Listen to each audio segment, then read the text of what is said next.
안녕하세요. 어젯밤에 김밥이 먹고 싶더라고요. 그래서 편의점에 갔거든요. 근데 한 곳은 김밥은 없고 삼각김밥만 있더라고요. 저는 그냥 일반 김밥이 먹고 싶었거든요. 그래서 또 걸어서 20분을 걸어서 다른 편의점에 갔죠. 근데 그곳에는 김밥이 있긴 있더라고요. 근데 제가 원하는 김밥이 아니라서 또 10분을 걸어서 다른 편의점에 갔습니다. 그곳에도 아예 김밥이 없더라고요. 삼각김밥만 많더라고요. 그래서 참 김밥 먹기도 쉽지 않구나. 그런 생각을 많이 했습니다.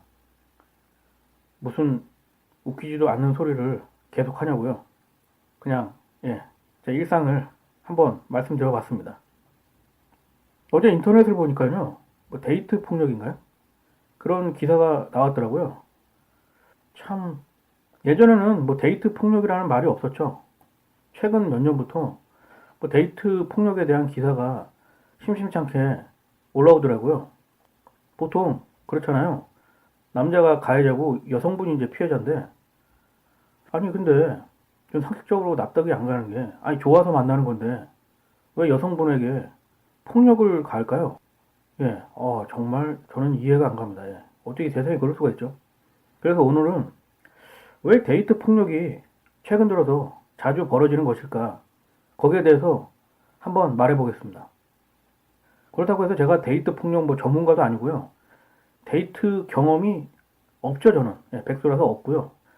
일단 제 나름대로의 생각을 말하는 거기 때문에 제 주장이 100% 옳다, 뭐 그런 건 아닙니다. 그냥 제 생각을, 추측을 한번 유추해서 한번 말해보는 거기 때문에, 뭐랄까요. 거기에 대해서 너무 기대를 하시는 것도 좋지는 않고요. 아, 이런 생각을 하는 사람도 있구나. 그 정도로 봐주셨으면 감사하겠습니다. 그러니까 데이트 폭력, 그거에 대해서 이제 최근 한 10년? 그 정도 내에서 자주 언급이 됐었는데요. 예전에는 그런 말이 정말 없었습니다. 하지만 그렇다고 해서 예전에 아예 데이트 폭력이 없지는 않았겠죠. 왜 최근 들어와서 데이트 폭력이 증가하는 것일까? 거기에 대해서 제 나름대로 한번 생각을 해보면요. 뭐랄까요? 사회가 점점 인간의 어떤 따뜻함보다는 물질적인 풍요, 그로 인한 정신의 황폐화 또는 최근 들어서 핵가족화가 빨리 진행되면서 인간과 인간이 느낄 수 있는 정이라든가 아니면 인간애가 많이 상실된 것이 아닌가 그렇게 생각합니다. 그러니까 인간이 인간을 어떤 존재로서 바라보는 것이 아니라 그것이 어떤 물체, 물건 그런 시각으로 바라보거나 그런 생각을 가지게 된 것이 가장 큰 원인이 아닐까 생각합니다. 그 에리 프롬의 소유냐 존재라는 책이 있는데요. 뭐 제가 예전에 한번 다 읽어본 건 아니고 살짝 이게 무슨 책이냐 이게 유명하긴 한데 이게 도대체 재미는 없어요. 그래서 하도 예전부터 이제 소유냐 존재냐 뭐 그런 책에 대해서 들어본 적이 많아가지고 한번 살짝 간을 본 적은 있는데 그분이 주장하는 게 그겁니다. 소유할 것이냐 아니면 존재로서 그것을 바라볼 것이냐.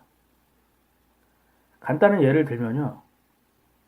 예를 들면 이런 겁니다. 어떤 사람이 시골길을 걷다가 길가에 예쁜 꽃을 발견한 거죠. 그래서 소유로서 그 꽃을 바라본다면 당연히 그 꽃을 꺾어서 자기 꽃화 하는 거죠. 그리고 자기 집의 화병에 꽂거나 그렇지만은 그렇게 될 경우 며칠 못 가죠. 아니면은 꺾은 다음에 가지고 놀다가 버리는 경우가 많죠. 대부분은.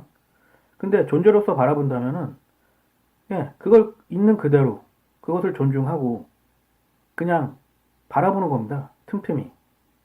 이것을 데이트 폭력에 적용한다면요. 가해자는 그 대상을 보통 여성이겠죠. 존재로서 바라보는 게 아니라 소유로서 바라보는 거죠. 내 거다. 소유로서 바라본다는 거는 어떤 객체에 대한 뭐랄까요?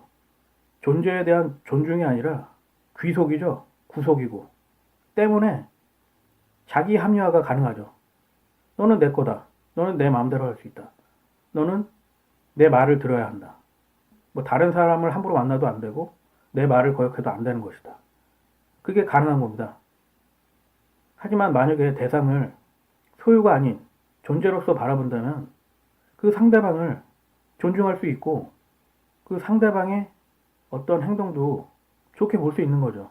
그 상대방이 다른 남자를 만나더라도 그것은 그 상대방의 결정이기 때문에 너그럽게 봐줄 수 있는 겁니다. 왜냐면 그것은 나와 다른 존재일 뿐이지 내 물건이나 내 소유가 아니잖아요. 때문에 존재로서 바라본다는 건 상당히 열린 시각이죠. 제가 아까도 핵가족화에 대해서 한번 말씀을 드렸잖아요. 아마도 요즘은 대가족이 아니고 핵가족이고 또 자녀가 보통 한 명인 경우가 되게 많잖아요. 때문에 나와 다른 상대에 대해서 인간적인 관계를 맺기가 아무래도 어렵겠죠. 왜냐면 어린 시절부터 자연스럽게 그런 관계를 유지하면서 커왔어야 하는데 그렇지 못할 경우 아무래도 자기 자신만 아는 이기적인 그런 사람이 될 확률이 높겠죠. 그리고 요즘 부모들은 하나밖에 없는 귀한 자식이기 때문에 자기 자식에 대해서 웬만하면 터치를 잘 안 하고 방관하는 경향이 많거든요. 당연히 그렇게 자란 자녀는 상대방을 배려한다거나 나와 다른 사람에 대한 따뜻한 인간애를 갖는다기보다는 내가 좋아해서 내가 관심을 갖고 있는 사람이 당연히 내 소유여야 하며 내 것이라는 생각을 가질 수밖에 없지 않을까 생각합니다. 아주 잘못된 생각이죠. 아주 위험한 생각이고요. 근데 저는 좀 이상한 게 있거든요. 뭐 처음부터 사람을 알아볼 수는 없죠. 이 사람이 뭐 데이트 폭력을 휘두를 상대인지 아니면은 뭐 나쁜 사람인지 그것을 쉽게 뭐 간파한다는 거는 정말 어렵죠. 하지만은 상대방을 몇 번 만나봐서 얘기를 해보고 상대방의 뭔가의 태도를 읽으려고 한다면은 충분히 그 사람의 성향을 어느 정도 알 수는 있지 않을까 저는 생각해 보거든요. 물론 쉽지는 않겠죠. 때문에 상대방이 어떤 폭력적인 언어라든가 폭력적인 행동을 했을 때 가만히 있으면 안 되고요. 거기에 대해서 대처를 해야 된다고 저는 생각합니다. 그럼 뭐 그 대처를 어떻게 해야 되느냐. 일단 뭐 말로 할 수 있겠죠. 그 다음부터는 그게 좀 지속적이다. 연애 초기에 그런 폭력적인 경향을 보인다면은 얼른 관계를 끊는 게 제일 좋은 방법이라고 저는 생각합니다. 그냥 어물쩍 그냥 넘어가셨다가는 그 관계가 지속적이고 종속적인 관계로 변하기 때문에 폭력은 아마 더 심해질 확률이 높습니다. 그리고 인간이라는 동물은 절대 그 성격이라든가 성향이 웬만해서 바뀌지 않습니다. 그 성격이라는 게 어린 시절부터 자라오면서 수십 년간 쌓인 거기 때문에 그것을 뭐 내가 사랑하기 때문에 내가 좋아하기 때문에 바꿀 수 있다는 생각은 정말 위험천만한 생각입니다. 절대 안 바뀝니다. 그 심리학자분이 말한 걸 들은 적이 있는데요. 성격을 바꾸려면은 그 사람이 살아온 시간만큼이 필요하다고 하더군요. 예, 그만큼 성격을 바꾼다는 건 어렵습니다. 뭐 100명 중에 뭐 한두 명 잘하면 바뀔 수 있겠지만은 예, 정말 그거는 기적을 바라는 거죠. 때문에 상대방이 남성 가해자가 어떤 폭력적인 언어라든가 행동을 취했을 경우에는 관계를 끊고 지속하지 않는 게 최선의 방법입니다. 그리고 상대방의 협박이라든가 그런 것 때문에 무서워서 소극적으로 대처하는 거는 더 상대방을 난폭하고 더 위험하게 만드는 거죠. 때문에 경찰에 신고를 하거나 주변 사람들에게 알리거나 부모에게 알려서 확실히 인지시키고 도움을 받는 것이 좋다고 봅니다. 그리고 데이트 폭력은 한 번으로 끝날 수가 없습니다.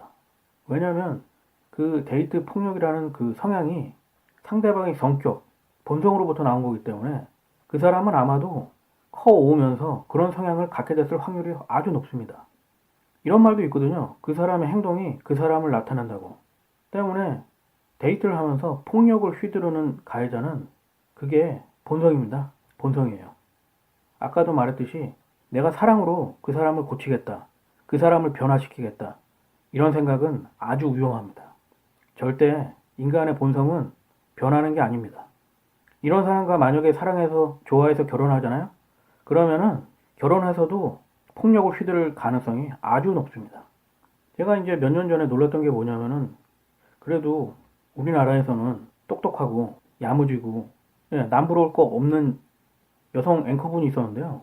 가정에서 일상적으로 폭행을 당했다는 거예요. 저는 도저히 그 기사를 접하고 야, 세상이라는 게 정말 알 수 없구나.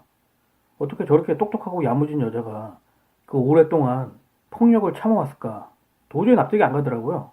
그러니까 세상은 불합리하고 아이러니죠. 제가 항상 그런 말을 많이 쓰는데요. 세상은 모순이고 아이러니입니다. 그게 세상입니다. 세상을 그런 시각으로 바라본다면은 뭐랄까요? 세상을 바라보는 폭이 넓어지고 집착하지 않게 됩니다. 그 어떤 것에. 이 집착이라는 게 결국은 어떤 광기를 낳는 거거든요. 결코 좋은 게 아닙니다. 집착은. 이런 폭력, 데이트 폭력을 휘두르는 사람도 집착이 강한 거죠. 제 개인적으로 이런 생각을 하는데요. 외로움을 아는 사람만이 상대방을 존중하고 행복하게 해줄 수 있는 사람이 아닌가 그런 생각을 많이 해봅니다. 왜냐하면 외롭다는 거는 사람들이 무척 싫어하는데요. 사실 인간은 외로운 존재거든요. 근데 그 외로움을 느끼고 그 외로움을 받아들이고 그것을 극복한 사람만이 존재, 상대에 대한 고마움과 소중함을 알 수 있다고 저는 생각합니다. 외로움이 꼭 나쁜 것도 아닙니다. 외로움은 인간을 인간답게 만드는 촉매대죠, 사실은.